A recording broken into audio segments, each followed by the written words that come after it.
Pendant 20 ans, j'ai été perçu comme un maître spirituel. Les gens venaient me voir pour chercher la paix intérieure, l'équilibre et la guérison à travers le yoga. À leurs yeux, j'étais un homme éveillé, en connexion avec des énergies supérieures. Mais la vérité que j'ai découverte vous choquera, je servais en réalité des démons déguisés en Dieu. Chaque posture que j'enseignais, chaque respiration que je guidais, chaque mantra prononcé était une porte ouverte aux forces obscures dans la vie des gens. Je m'appelle Vishal Pranesh. Ancien hindou, je suis aujourd'hui chrétien converti, et je vais révéler les dangers cachés derrière la pratique du yoga, des vérités que l'industrie du bien-être préfère garder secrètes. Si vous-même, ou quelqu'un que vous aimez, pratiquez le yoga, arrêtez tout et regardez cette vidéo jusqu'à la fin. Ce que je vais vous partager pourrait sauver votre vie spirituelle et protéger votre famille d'un piège ancien que Satan utilise pour détruire les chrétiens à travers le monde. Je m'appelle Vishal Pranesh, j'ai 57 ans et je viens d'Inde. Pendant 2 décennies, j'ai consacré ma vie à l'enseignement du yoga. Je n'étais pas seulement un instructeur, j'étais un dévot. Je connaissais l'origine de chaque posture, le nom des divinités associées, les effets spirituels de chaque respiration. Ce que beaucoup considéraient comme une thérapie, pour moi, c'était une liturgie, et je l'enseignais avec conviction. Avant d'aller plus loin dans mon témoignage, laissez-moi un commentaire pour me dire d'où vous regardez cette vidéo. J'aimerais voir jusqu'où la parole de Dieu peut aller. Si je suis ici aujourd'hui pour dire la vérité, c'est uniquement parce que la miséricorde de Jésus m'a trouvé là où personne ne l'aurait imaginé. Avant d'aborder les dangers cachés du yoga, je dois vous raconter comment j'ai été libéré car ce que je vais enseigner ne vient pas des livres, mais de mes propres cicatrices.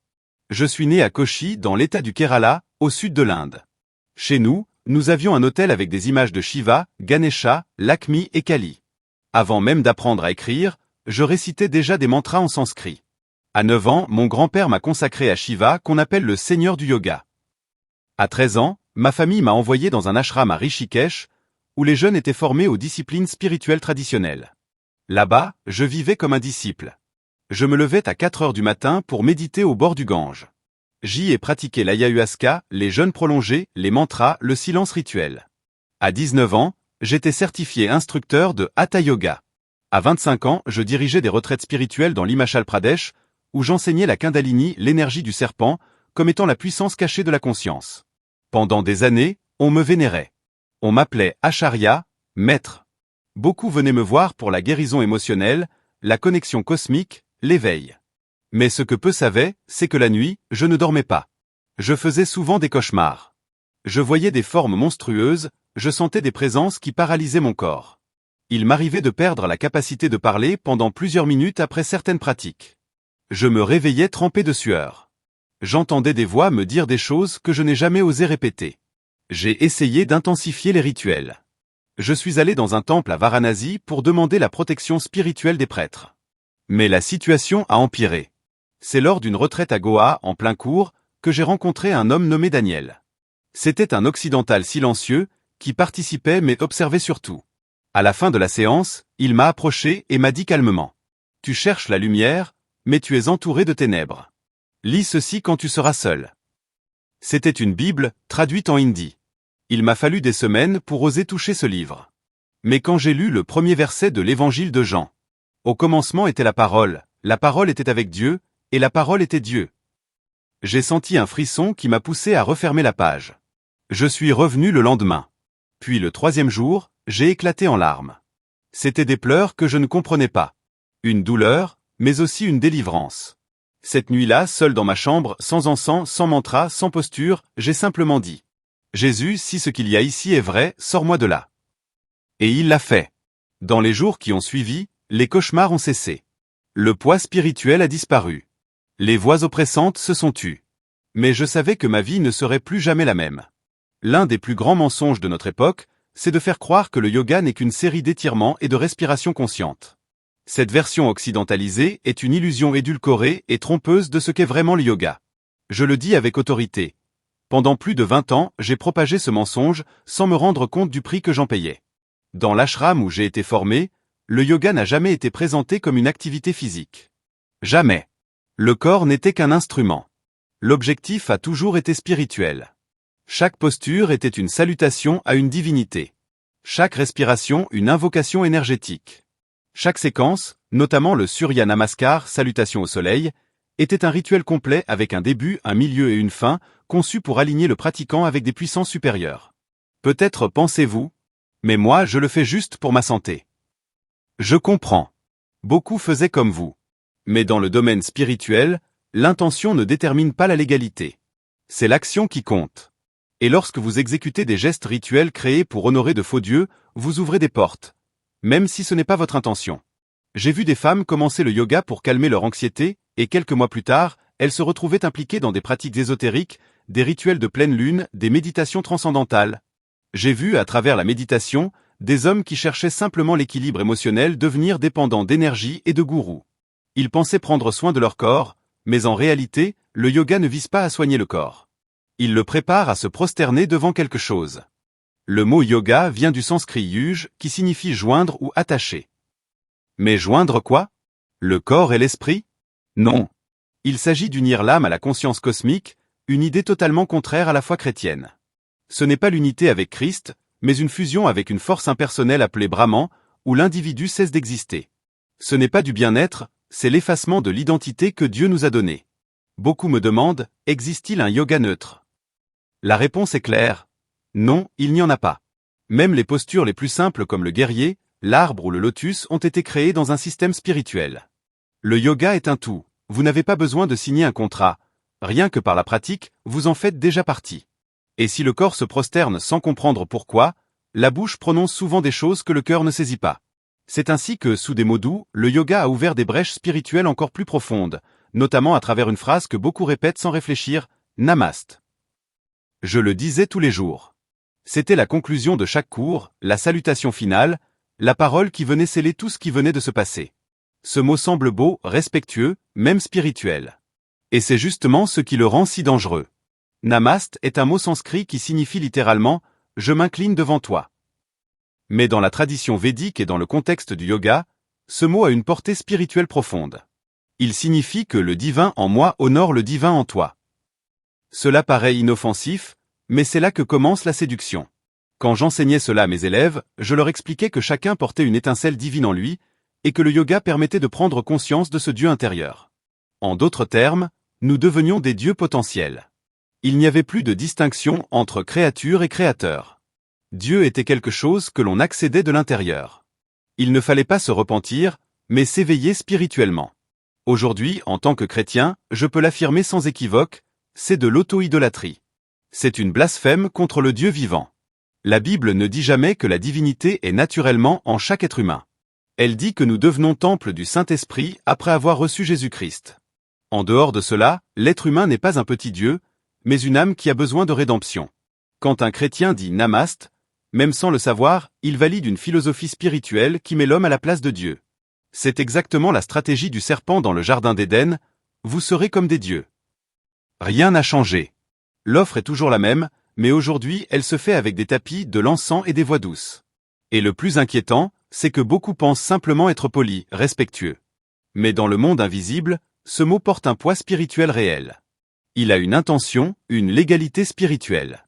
C'est pourquoi je lance cet avertissement. Ne vous prosternez pas, même par les mots, devant ce que votre foi ne reconnaît pas comme vrai. Dans le monde spirituel, chaque geste et chaque parole est une semence, et chacune d'elles portera du fruit, tôt ou tard. Et si le mot Namaste porte déjà une telle charge spirituelle, que dire alors des mouvements qui l'accompagnent? Dans le yoga, rien n'est fait au hasard, rien n'est juste un simple exercice physique. Chaque posture a une origine, une intention, et ce que presque personne ne mentionne, un destinataire spirituel. Pendant des années, j'ai enseigné ces postures comme des expressions de bien-être et de conscience corporelle. Mais dans les ashrams, la vérité était bien connue, chaque posture honore une divinité. Les maîtres le savaient, c'est pourquoi chaque session commençait par des mantras. Ils savaient exactement qui ils invoquaient. Par exemple, la posture de l'arbre en apparence simple avec une jambe levée et les mains jointes devant la poitrine est une salutation symbolique à la déesse Sita, l'épouse de Rama, considérée comme un symbole de pureté et de stabilité spirituelle. Réalisée avec concentration et révérence, cette posture est interprétée, dans le monde spirituel, comme un hommage qui lui est rendu. Et les séries du guerrier I2 et 3 racontent silencieusement l'histoire de Virabhadra, une entité créée par Shiva comme esprit de vengeance. Guerrier I représente son arrivée sur le champ de bataille. Guerrier 2 montre le moment où il repère et vise ses ennemis. Guerrier 3 symbolise l'exécution, la décapitation de Daksha, l'homme qui avait offensé Shiva. Ces postures rejouent un rituel, elles ne sont pas de simples étirements. La posture du danseur, appelée Natarajasana, est directement dédiée à Shiva, sous sa forme de Nataraja, le seigneur de la danse cosmique. Cette danse représente le cycle de création, de destruction et de renaissance de l'univers. En l'exécutant, le pratiquant s'aligne spirituellement avec le rôle destructeur de cette divinité. Et il y a aussi la posture de la déesse qui glorifie Kali, l'une des figures les plus redoutées de l'hindouisme. Elle est la déesse de la destruction, du temps et de la mort, représentée avec la langue tirée, un collier de crâne et dansant sur des cadavres. Oui, beaucoup vénèrent Kali sans le savoir, avec leurs mains levées et leurs genoux fléchis. Beaucoup pensent simplement travailler leurs cuisses en effectuant certaines postures de yoga, mais voici la vérité que le monde occidental choisit d'ignorer. Derrière la beauté esthétique du yoga se cache une chorégraphie spirituelle mise en place depuis des siècles, où le corps du pratiquant devient, sans le savoir, un instrument d'adoration pour des entités qui n'ont rien à voir avec le Dieu d'Abraham, d'Isaac et de Jacob. Et au centre de toutes ces postures, invocations et récits, se trouve une figure dominante dans la pratique du yoga, Shiva. Il n'est pas simplement l'un des nombreux dieux de l'hindouisme, il est appelé Mahadeva, c'est-à-dire le grand dieu, et il est vénéré comme le créateur du yoga.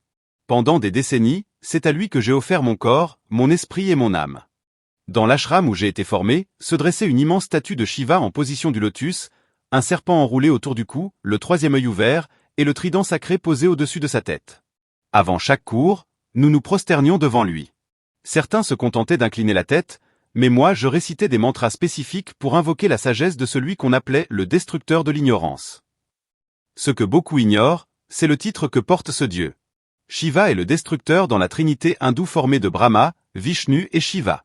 Son rôle est de détruire ce qui existe pour faire place au renouveau. Et cela ne s'applique pas uniquement au monde extérieur. La destruction commence à l'intérieur même du pratiquant.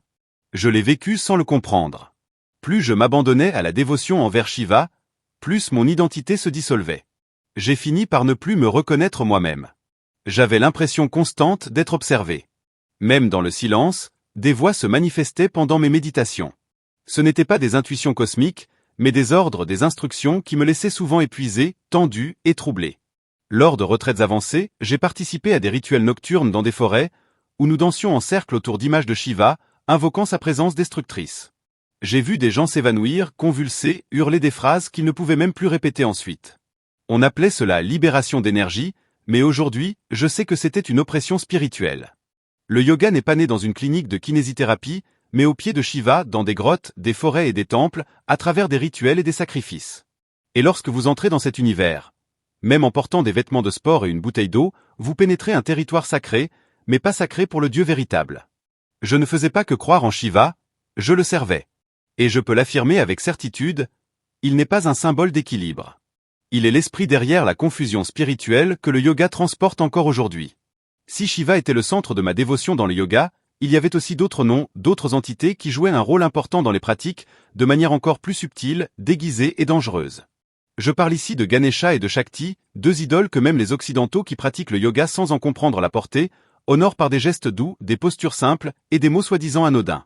Ganesha, le dieu éléphant, est sans doute le plus populaire en dehors de l'Inde. Il est connu comme celui qui ôte les obstacles, le dieu de la sagesse, de la chance et des nouveaux départs. On trouve son image dans de nombreux studios de yoga, souvent entourés de fleurs et d'encens. Mais peu de gens se demandent vraiment qui est invoqué ici. Par exemple, lorsqu'on exécute la posture de la demi-lune Ardha Chandrasana, on fait un geste qui honore Ganesha, sans même s'en rendre compte. Cette posture est utilisée dans les rituels védiques pour préparer le corps et l'esprit à recevoir l'illumination spirituelle. Pendant des années, je récitais des mantras à Ganesha avant mes séances intenses, lui demandant d'ouvrir mes voies spirituelles. Je ne savais pas que j'étais en train d'ouvrir des portes non pas vers la lumière, mais vers la séduction spirituelle. Et puis, il y a Shakti. Si Shiva est le destructeur, Shakti est la force féminine qui active, éveille et met en mouvement. Dans l'hindouisme, elle est considérée comme l'énergie pure de l'univers, la mère de tous les dieux, l'essence de la création. La posture de la déesse, appelée Utkata Konasana, lui est dédiée. Les femmes exécutent cette posture pour libérer leur puissance intérieure, se connecter au féminin sacré ou éveiller leur énergie créatrice. Mais il faut être clair. Cette énergie a un nom, une histoire et des intentions. Shakti est adorée sous plusieurs formes. Durga, Parvati, Kali, tout associé à la puissance spirituelle, à la guerre et au pouvoir. J'ai vu des femmes être activées lors de retraites spirituelles à travers cette posture. J'ai vu des possessions se produire en silence, déguisées en prise de pouvoir émotionnel. Et beaucoup pensaient devenir plus fortes, alors qu'elles étaient en train de se livrer. Le yoga présente ses idoles comme des archétypes, des métaphores, des symboles de vertu. Mais ceux qui ont été de l'autre côté comme moi, savent qu'il ne s'agit pas de concepts, mais d'entités réelles. Et chaque geste qui rend hommage à ces figures, même gracieux ou discret, porte un poids spirituel authentique. Le yoga, ce n'est pas des étirements. C'est un acte d'adoration, même lorsqu'il est fait sans le savoir. Après s'être prosterné en révérence avec le corps, après avoir salué des dieux avec les mains et la respiration, il reste quelque chose qui vient sceller le rituel du yoga par une clé spirituelle. Un son, une vibration, 3 lettres, qui semblent inoffensives, mais qui portent des siècles de charge spirituelle. Le symbolisme occulte caché dans le son 1M. À l'époque où j'étais instructeur de yoga, le son EM était chanté au début et à la fin de chaque séance. Tous ensemble, à l'unisson, comme une sorte de chœur silencieux, nous l'invoquions pour instaurer la paix. En apparence, cela ressemblait à un simple exercice de concentration mentale, mais en réalité, c'était une activation spirituelle.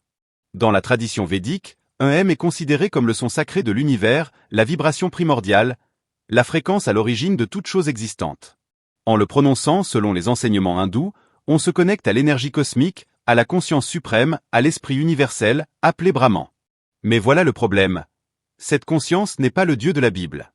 Ce n'est pas le Créateur des cieux et de la terre, ce n'est pas celui qui s'est fait chair en Jésus-Christ, ni celui qui est ressuscité le 3e jour. EM est la forme sonore d'un faux Dieu, une présence spirituelle qui se fait passer pour la lumière, mais qui agit par la séduction. Moi-même, j'ai vécu des expériences étranges en chantant ce son. Parfois, à mesure que je prolongeais le EM, je ressentais des picotements dans le corps, mes pensées ralentissaient, et une sorte de transe me submergeait. On me disait que c'était la connexion spirituelle. Aujourd'hui, je comprends que c'était une influence spirituelle réelle. Le monde spirituel réagit au son. La Bible affirme que la foi vient de ce qu'on entend, que la parole a de la puissance, que le nom de Jésus fait trembler les cieux. Alors pourquoi penser qu'un son comme EM, chargé de siècles de dévotion païenne, ne produirait aucun effet? Parce qu'il en produit. J'ai vu des élèves entrer dans des états modifiés de conscience, simplement en répétant ce son. J'ai vu des larmes couler, des yeux se retourner, des gens sombrer dans un silence profond. Et tous applaudissaient. Mais sur le plan spirituel, c'était une porte qu'on venait d'ouvrir en grand. En chantant un M, vous offrez votre voix comme une offrande spirituelle. Vous dites au monde invisible, « Je suis disponible ». Mais disponible pour qui? Ce qui sort de votre bouche porte une puissance. Et lorsque ce son est libéré, avec une mauvaise intention ou même sans compréhension, votre esprit s'aligne avec une source qui ne vient pas du trône de Dieu. Et si EM est la porte qui s'ouvre, alors Kundalini est ce qui entre. Kundalini, la partie la plus sombre et méconnue du yoga. C'est peut-être l'aspect le plus ténébreux de toute la structure du yoga, et le plus négligé par ceux qui le pratiquent pour leur bien-être. Mais moi, je l'ai vécu. Et je peux l'affirmer avec certitude. La Kundalini n'est pas une simple énergie symbolique, c'est une entité spirituelle réelle, qui a une forme. Dans le système yogique, la Kundalini est décrite comme un serpent endormi, logé à la base de la colonne vertébrale. Le but du yoga, particulièrement dans le Kundalini Yoga, est d'éveiller ce serpent à travers des postures spécifiques, des respirations contrôlées et des méditations guidées. L'objectif? Faire remonter cette énergie jusqu'au sommet de la tête, activer le 7e chakra, et atteindre l'illumination spirituelle. En théorie, cela semble poétique. Mais ce que j'ai vu derrière le rideau était tout autre. J'ai participé à des retraites dédiées exclusivement à l'éveil de la Kundalini. J'y ai vu des gens hurler, convulsés comme en crise d'épilepsie. J'ai vu des femmes rire de manière incontrôlable pendant des heures. Des hommes se jeter à terre et prononcer des mots dans aucune langue identifiable. Et nous, y compris moi-même, nous croyions vivre la puissance de la conscience. Mais en réalité, c'était une possession. La première fois que j'ai senti la Kundalini s'éveiller, mon corps a tremblé pendant près d'1 heure. Je ne pouvais plus contrôler mes bras. On m'a dit que c'était une libération énergétique. Mais à l'intérieur, j'étais terrifié. Ce n'était pas la liberté, c'était une invasion. Et cela se produit chaque jour dans le monde entier. Dans les salles de sport, les studios de yoga, les écoles, et même dans certaines églises. Les gens suivent des vidéos sur YouTube, des applications ou des coachs pour pratiquer des séquences conçues expressément pour activer cette entité, accompagnées de paroles douces, de musique relaxante et de lumière tamisée. Mais l'effet est le même, un serpent spirituel est éveillé. La Bible parle du serpent dans Genèse, et aussi de la puissance spirituelle dans Luc 10h19, lorsque Jésus dit « Je vous ai donné le pouvoir de marcher sur les serpents et les scorpions, et sur toute la puissance de l'ennemi. » Alors pourquoi tant de chrétiens réveillent-ils eux-mêmes un serpent en eux? La Kundalini n'est pas une métaphore. C'est un esprit. Un esprit de séduction, de confusion mentale, de sensualité et d'oppression silencieuse.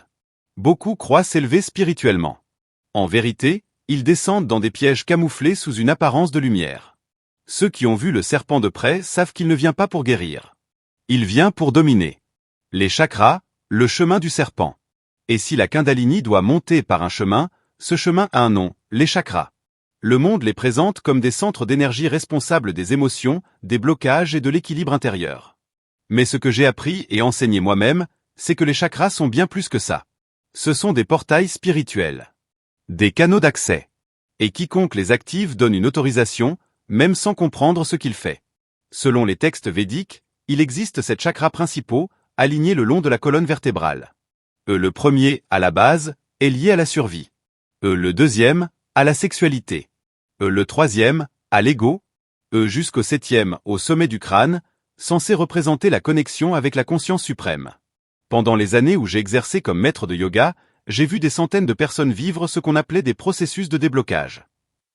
Certaines disaient ressentir de la chaleur monter le long de leur colonne vertébrale, d'autres une pression sur le front, d'autres encore pleuraient de façon incontrôlable, affirmant avoir été libérées de traumatismes passés. Mais j'ai aussi vu l'autre face, des gens quittant la classe en transe, le regard vide, certains développant de l'insomnie chronique, de l'anxiété profonde, ou même des attaques de panique, tout cela après avoir activé les chakras. Le monde spirituel n'est pas neutre. Lorsque vous vous engagez dans des centres énergétiques définis au sein d'une cosmologie païenne, fondée sur la réincarnation, le karma et la fusion avec Brahma, vous vous connectez à un système spirituel qui nie la croix de Christ, et cela en soi est déjà dangereux. Mais pire encore, vous ouvrez des points de contact avec des entités invisibles. La Bible ne parle jamais de chakras.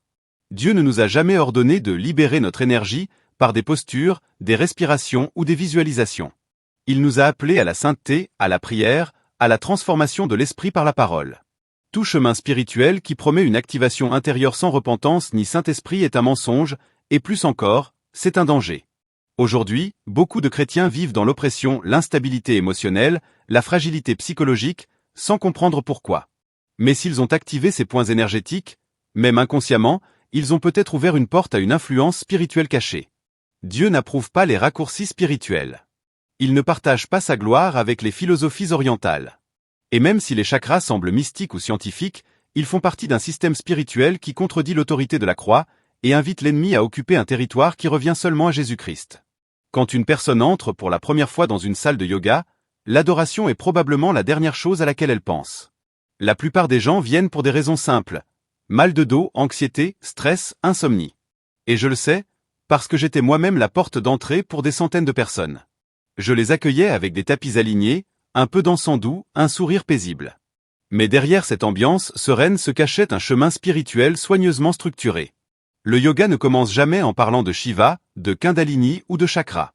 Ça commence par des phrases comme « Prenez une profonde inspiration. Sentez votre corps. Lâchez prise. » Des mots neutres. Aucun impact immédiat. Mais progressivement, le vocabulaire change. Énergie, alignement, intuition.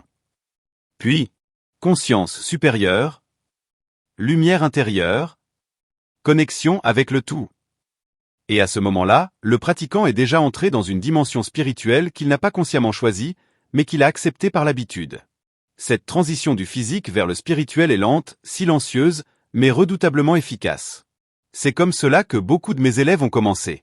Ils venaient pour des douleurs physiques, mais ils revenaient à la recherche d'un éveil. Je l'ai vu se répéter encore et encore.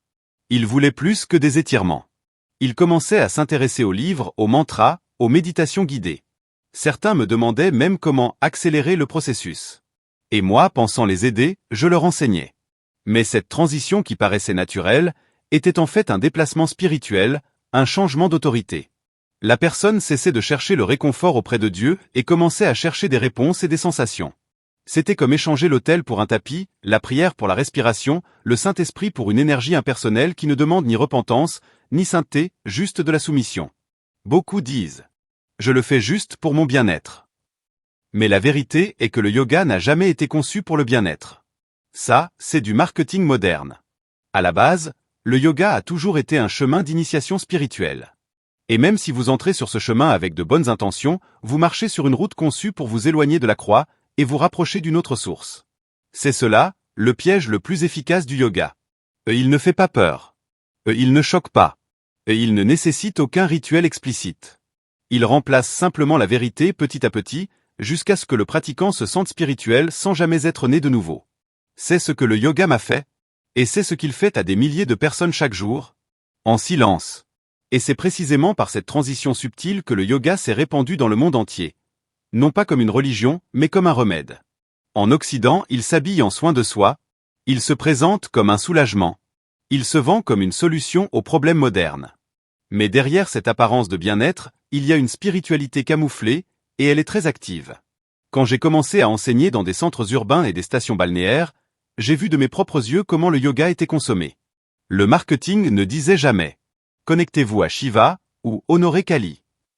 Il disait plutôt « Réduisez le stress », « Améliorez la qualité de votre sommeil », « Éveillez votre pouvoir intérieur ». Le tout avec des tons doux, thérapeutiques, apaisants. Et quiconque entend cela ne s'imagine jamais qu'il est en train d'être initié à un ancien chemin, les playlists relaxantes, l'ambiance feutrée, l'hôtel a simplement changé de décor, mais l'esprit derrière tout cela est resté le même. Je me souviens d'une élève, Priya. Elle avait commencé les cours pour soulager ses crises de panique. Au début, elle se sentait plus calme. Mais au fil des semaines, elle a commencé à faire des rêves de figures spirituelles. Elle disait ressentir des présences pendant ses méditations. Quand je lui ai demandé ce qu'elle voyait, elle a décrit exactement la forme de Durga, l'une des manifestations de Shakti, alors qu'elle n'avait jamais étudié cela. C'est ça, la ruse du yoga, il donne des résultats rapides. Les douleurs physiques diminuent, l'anxiété semble s'estomper, le sommeil s'améliore. Mais ne vous laissez pas tromper. Le diable aussi peut offrir du soulagement, du moment que cela lui permet de piéger votre esprit. Il ne se soucie pas de votre stress si cela lui permet de vous voler votre salut.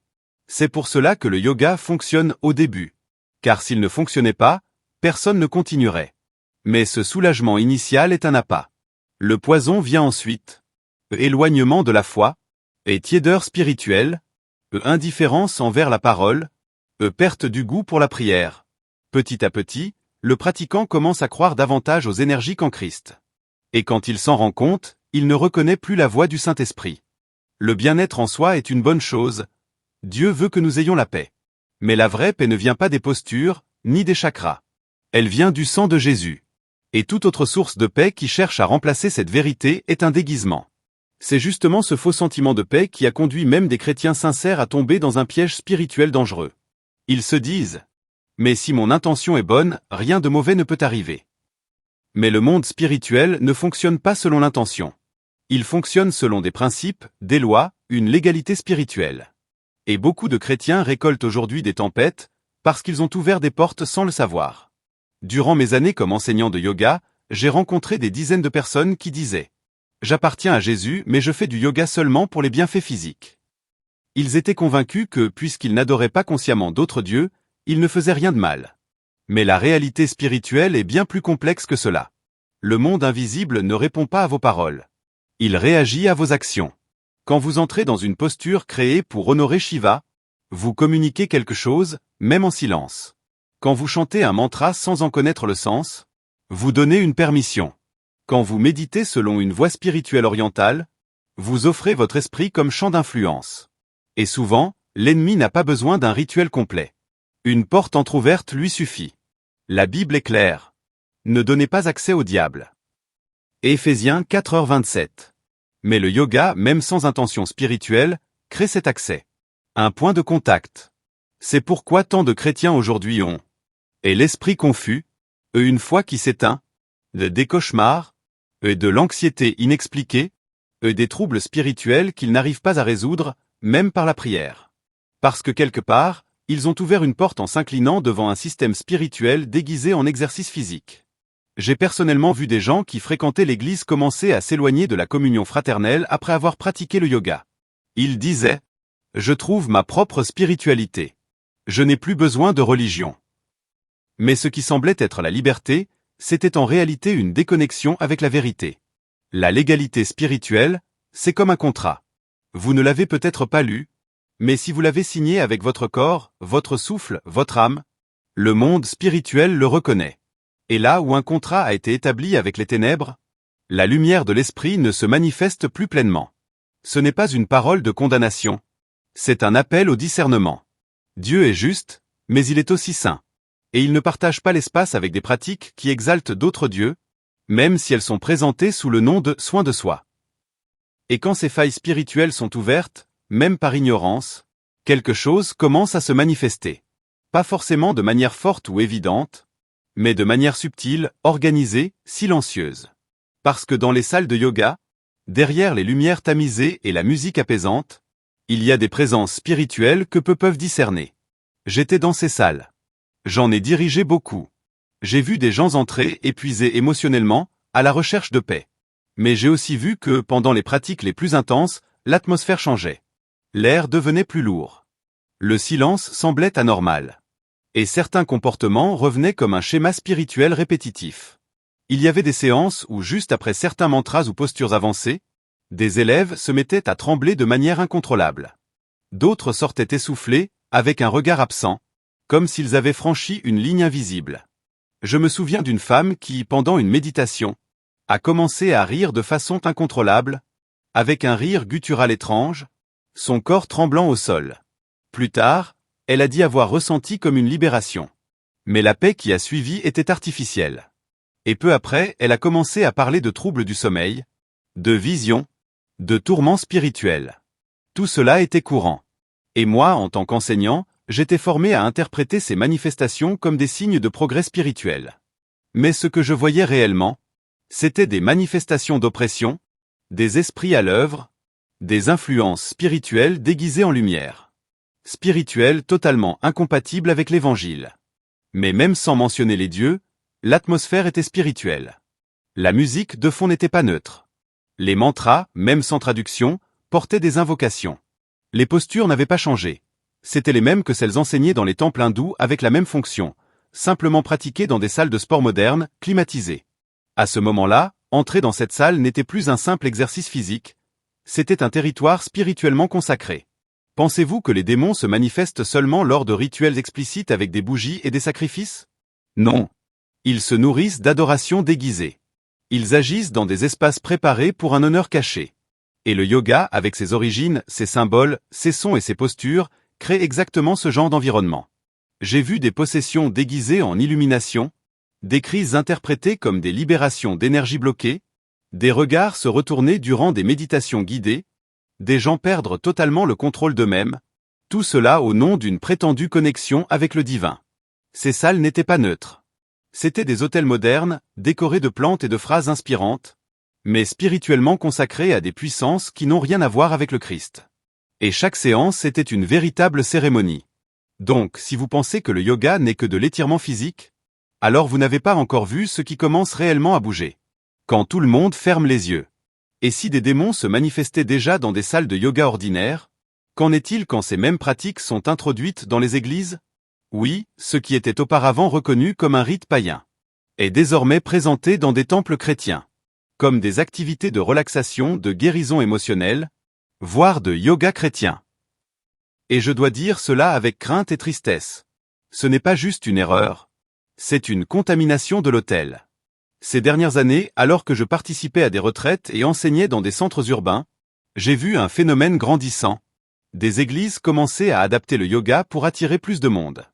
Ils retiraient les mantras, changeaient les noms des postures, ajoutaient de la musique chrétienne instrumentale, mais conservaient exactement les mêmes mouvements, les mêmes techniques de respiration, et les mêmes séquences, créées à l'origine pour invoquer des dieux hindous. Changer la musique de fond ne change pas l'esprit à la base. La structure reste identique. Le yoga reste un système spirituel d'adoration, désormais simplement déguisé en activité chrétienne. Et c'est ce qui attriste le plus le Saint-Esprit. Voir son peuple reproduire des actes d'adoration à d'autres dieux, dans sa propre maison de prière. J'ai vu des vidéos promues par des responsables d'église, qui, sans discernement, invitaient les fidèles à se connecter à leur moi intérieur, respirer la présence divine, ressentir la vibration de la paix. Tout cela alors que leur corps était penché dans des postures conçues pour honorer Shiva, Ganesha ou Kali. C'est comme si l'on louait le Seigneur avec la liturgie d'un temple païen. Mais Dieu n'a jamais eu besoin de posture pour nous entendre. Il n'a jamais exigé d'équilibrer nos énergies pour se manifester. Il a dit : Si mon peuple, sur qui mon nom est invoqué, s'humilie, prie, cherche ma face et se détourne de ses mauvaises voies. C'est cela qui active sa présence. Pas la respiration alternée. Pas des postures ésotériques. L'Église est envahie, non par la violence, mais en douceur. Le yoga entre par la porte arrière, avec une odeur de lavande, et sous le nom de thérapie. Mais le poison est toujours là. Une idolâtrie déguisée. Et quand cela devient une routine dans le corps de Christ, l'autorité spirituelle commence à s'affaiblir. Ce n'est pas de l'extrémisme, c'est la sainteté. C'est la séparation. C'est comprendre que ce qui vient du trône de Dieu n'a pas besoin d'être mélangé à des pratiques issues de cultes étrangers. La lumière n'a pas besoin de l'esthétique des ténèbres pour briller. Et si le yoga a pu entrer dans les temples chrétiens déguisés en bien-être, il n'est pas étonnant qu'il ait aussi trouvé place dans les écoles, les crèches, et même les activités récréatives pour enfants. Mais ce qui me fait le plus peur, ce n'est pas que cela se produise, c'est que presque personne ne s'en aperçoive. Et beaucoup de parents chrétiens sincères livrent leurs enfants à ces pratiques sans savoir ce qui est activé spirituellement en eux. Durant mes années d'enseignement, j'ai été invité à intervenir dans des programmes de développement émotionnel dans des écoles privées. On parlait de conscience corporelle, d'équilibre, de respiration. Mais le contenu qu'on me demandait d'enseigner était exactement le même que celui utilisé dans les retraites ésotériques pour adultes.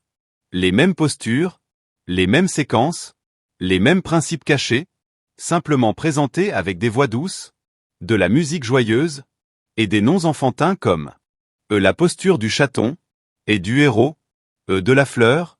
Beaucoup de ces enfants, âgés entre 4 et 7 ans, étaient invités à rester en silence, fermer les yeux, respirer profondément, et ressentir l'énergie autour d'eux. Certains étaient même encouragés à dessiner des lumières, des chakras, des êtres de paix. Tout cela était présenté comme un jeu, et une activité artistique, un moment de détente. Mais ce que le monde appelle un jeu, le monde spirituel le reconnaît comme un acte spirituel. Quand un enfant imite, il active. Quand il répète, il donne son consentement. Et quand il s'incline, même sans comprendre, le geste a de la valeur dans le monde invisible. Je me souviens d'une petite fille de seulement 6 ans. Pendant un de ses cours, elle a dit avoir vu une très belle dame, avec des colliers et de grands bras, quand elle a fermé les yeux pour méditer. Quand elle a montré son dessin à la fin de la séance, c'était Kali, la même déesse pour laquelle je recevais des offrandes dans mes anciens rituels. Elle ne connaissait pas son nom, mais elle était déjà visitée. Les enfants sont spirituellement sensibles, ils perçoivent bien plus que ce que nous pouvons expliquer. Et c'est pour cela que le diable s'intéresse autant à eux dès leur plus jeune âge. Il sait que s'il parvient à capturer l'esprit et l'âme d'un enfant, la bataille sera bien plus difficile plus tard. Si tu es un parent chrétien, un enseignant ou un éducateur, reste vigilant.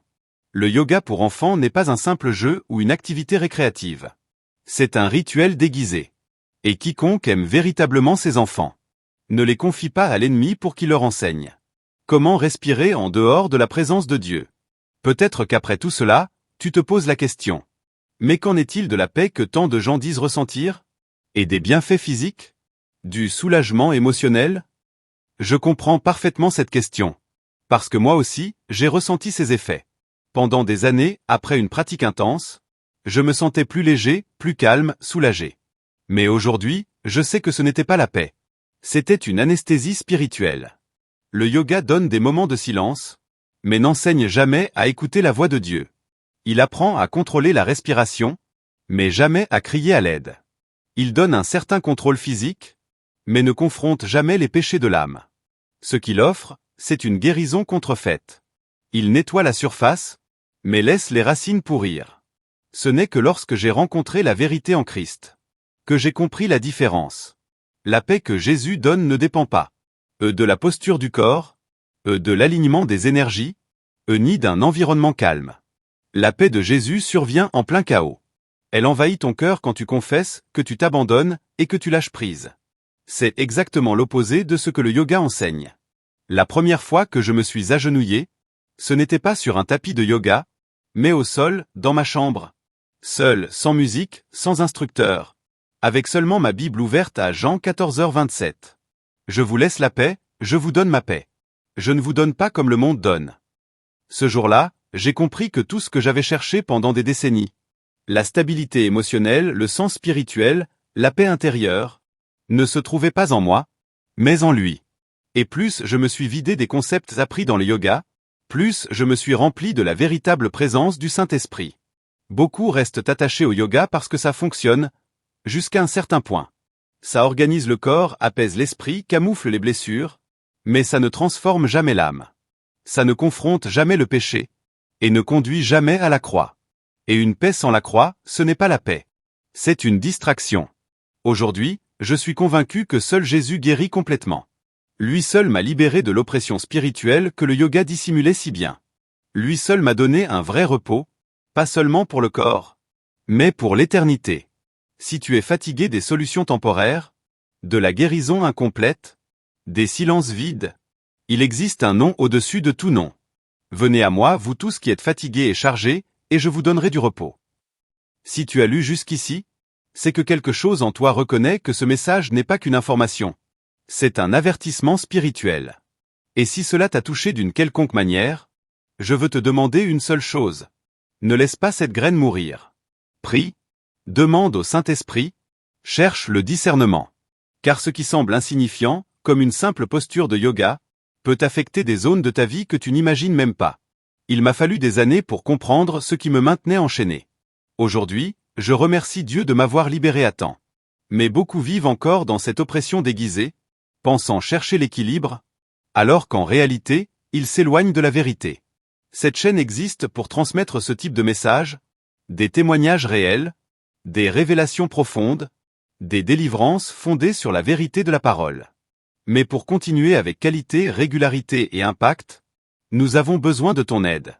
Si ce message t'a béni, considère faire un don via le bouton « Super merci » sous la vidéo. Quand tu fais cela, tu ne soutiens pas seulement une chaîne, tu participes à la diffusion de la lumière de Christ. Dans des lieux où la tromperie spirituelle règne depuis trop longtemps. C'est grâce à votre soutien que nous pouvons produire ce contenu, atteindre de nouveaux pays, traduire des messages, et impacter des vies. Chaque offrande est un outil entre les mains de Dieu. Et même si tu ne peux pas donner aujourd'hui, prie pour nous, partage, commente, fais connaître ce message. Chaque semence compte. Jésus m'a libéré, et aujourd'hui, ma mission est d'aider d'autres à voir ce que j'ai mis tant de temps à reconnaître. Car le diable ne craint pas ceux qui pratiquent le yoga. Mais il tremble quand quelqu'un découvre la vérité et se tourne vers la croix. Si ce message t'a ouvert les yeux, ne le garde pas pour toi. Partage cette vidéo avec quelqu'un qui pratique peut-être le yoga sans savoir ce qui se cache derrière. Car bien souvent, la tromperie ne continue pas par méchanceté, mais par silence. Et la vérité doit être proclamée. Peut-être connais-tu quelqu'un qui souffre d'insomnie chronique, d'anxiété inexpliquée, de confusion spirituelle, de manque de direction, ou même d'attaques invisibles comme la jalousie, les malédictions, la sorcellerie. Ces symptômes n'apparaissent pas par hasard. Ils sont souvent liés à des pratiques qui donnent un droit légal au monde spirituel, comme le yoga, les mantras, l'activation des chakras et la méditation orientale. Si toi ou quelqu'un de ta famille est confronté à une oppression spirituelle, ne lutte pas seul. Suis notre chaîne de prière, où nous partageons des prières bibliques puissantes, visant à briser les chaînes, détruire les pactes cachés, et restaurer l'autorité spirituelle au nom de Jésus. Sur cette chaîne, nous prions selon la parole, avec foi vivante, et autorité dans le sang de l'agneau. Ce n'est pas de la religion, c'est un combat spirituel. Et si l'ennemi a utilisé des moyens subtils pour pénétrer ta vie, il est temps de répondre avec la lumière, par le jeûne, la prière et la vérité. Jésus m'a sorti d'un système que beaucoup considèrent encore inoffensif. Et aujourd'hui, il veut ouvrir les yeux de beaucoup d'autres. Alors clique sur « Partager », dis en commentaire ce que tu as ressenti en lisant ou en écoutant ce témoignage. Et si tu crois que la vérité nous rend libres, aide-nous à répandre cette vérité avec audace et révérence. Jusqu'à la prochaine vidéo, que le Seigneur Jésus te couvre de discernement, de délivrance et de paix. La paix que lui seul peut donner.